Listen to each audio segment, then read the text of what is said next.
Hi, Matt McAleer, President, Director of Private Wealth, Cumberland Advisors Friday, November 7th, with the Moose, John Mousseau, our Chief Investment Officer.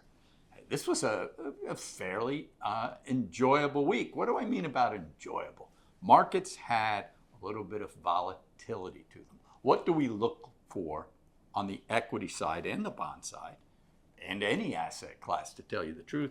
We look for mispriced securities. That's what value is. That's what reasonable entries are. Trying to identify mispriced securities. I've said before, don't use that blanket statement of value. What value is trying to identify a mispriced security. That could be a growth name that's mispriced. So my point is, this week, although a little dose of volatility came back into the equity market, it started to shake up those valuations. And that's what we need to add, to initiate new positions. Right.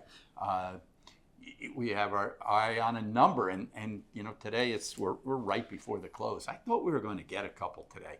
Sometimes I can be accused of being too cute, John. I have valuations and areas from whether it's a technical look or even a valuation look where I want to enter. And it's a range, it's never an exact number. Right. A couple of those names started to get into that area today, and then we got a bid when there was some talk of some compromise, or at least some talking, right in the shutdown. And you're not surprised to hear that when you're into the first day of them cutting back airline flights. Right. The onus is on them to start maybe coming up with a solution. That's right.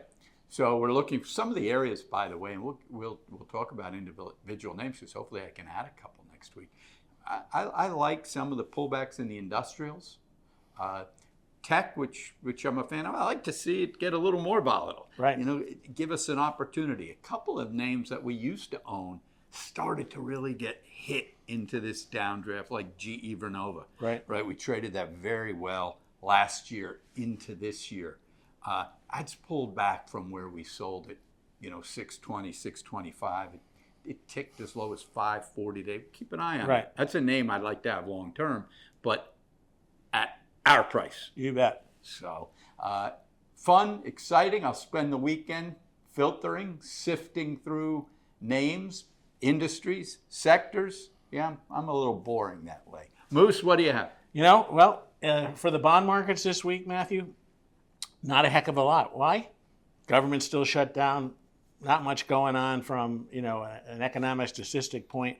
One thing that did come out, though, and you wouldn't know it from the bond market per se, because your 10-year Treasury was like a 408, basically unchanged for the week. 10-year AAA on munis was like a 275, up a couple of ticks on the week. Right. And all the muni deals were well spoken for, and inflows continue to be well. So bonds are doing fine, and I think they're doing fine in the absence of data. But the shutdown is starting to wear on the general populace. We have one graph here, and it is the University of Michigan, not the consumer sentiment, but the current sentiment. It's a big difference. What's the difference? The difference is consumer sentiment is how you going to be looking at things going forward. What's your outlook for the future? Do you feel confident in the future? The current sentiment is, how do we feel about things right now? And the drop from last month to this month was from 59 to 52. That's a big drop in 1 month. And I think what's happening is now you're starting to see a little bit of weariness set in. You know, well, obviously, if you're someone that hasn't gotten paid, the weariness is really set in if you work for the government. Yeah. But now, with the airlines starting to pull back today, you look down around the corner and you start to see the Thanksgiving holiday, and you're going, oh my God, you know, is it going to be hardly hard to travel? All this is wearing a little bit, and it's probably keeping a lid on Treasury yields in general, and probably keeping them a little lower in the absence of data. So, you know, the bond market is just kind of trudging along. Yeah, which, you know, it's funny, you say trudging along, Moose, but right in that range that you've been identifying all year. Right. Having trouble falling down in yield, And also, anytime we start to see a rally in yields, it appears like there's some selling into that. And then you get buying. I mean, a perfect example is you started October, shut down, 10-year bond was about a 4.15, got as low as a 3.95 right before the last Fed announcement, and since then it's popped up. But you've been in that 4.10 range. You're still lower than you were, so it's been 2 steps forward, 1 step back. You say, is it attractive at 4.10?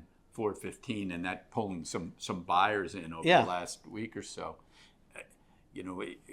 Just going back to 5 or 6 months ago when we were seeing a 4.70 and 4.75 and muni yields at 4.90 and 5. Crazy, yes. I wonder, and we don't know the answer to this, I wonder if that was almost the last gasp at locking in some great coupon. Yeah, you don't know. A lot of it's going to be maybe tariff driven. We do know that the Supreme Court has heard tariff arguments, and depending on what they rule, there could be some money going back.